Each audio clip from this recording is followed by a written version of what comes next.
Hi mga kumare! Welcome back to my YouTube channel. So, ang itatackle natin for today's video is si Online Loan Pilipinas. So, ano ba ang update niya ngayong 2025? But before that, if you are new to my YouTube channel, please like and subscribe to my YouTube channel, everything you need to know. So, ngayon pong 2025, hindi na sila pumapayag na i-remove yung doctor loan fee and yung guarantee fee.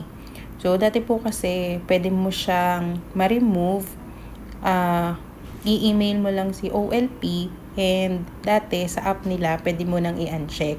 But today, kahit daw i-email na si OLP, hindi pa rin niya aalisin yung mga fees na nabanggit. Pero may agent ako na nakausap, ang sabi niya, depende daw. Minsan daw, ngayong loan mo, hindi siya matatanggal, tapos sa next loan mo, possible naman daw matanggap. Pero, ay matanggal. So, yun nga, ang pangit lang doon, walang kasiguraduhan na maaalis ba siya. Kasi, hindi biro yung fees na pinapatong ni OLP. Ano po ba tong loan fees na pinapatong ni OLP dun sa loan natin?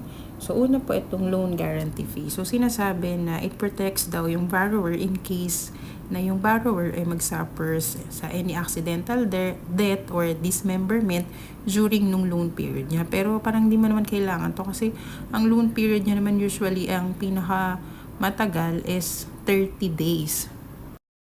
Tapos ang laki nung binabayad dito sa loan guarantee na to, which is parang mas mahal pa siya kung kukuha ka ng life insurance. Next naman is the electronic doctor. So, dito naman sa electronic doctor, AI-based electronic doctor. So, virtual health assistant to na kung saan ang magpo-provide sa atin ng medical advice or healthcare recommendation na isang artificial intelligence, which is hindi rin advisable.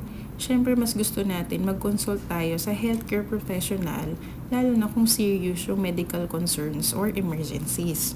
Kaya for me guys, hindi advisable na mag-loan tayo dito kay Online Loan Pilipinas. Kasi grabe talaga mga sis. Ang laki nung interest niya, saka yung other fees. So that's all lang po for today's video. Thank you and God bless us all.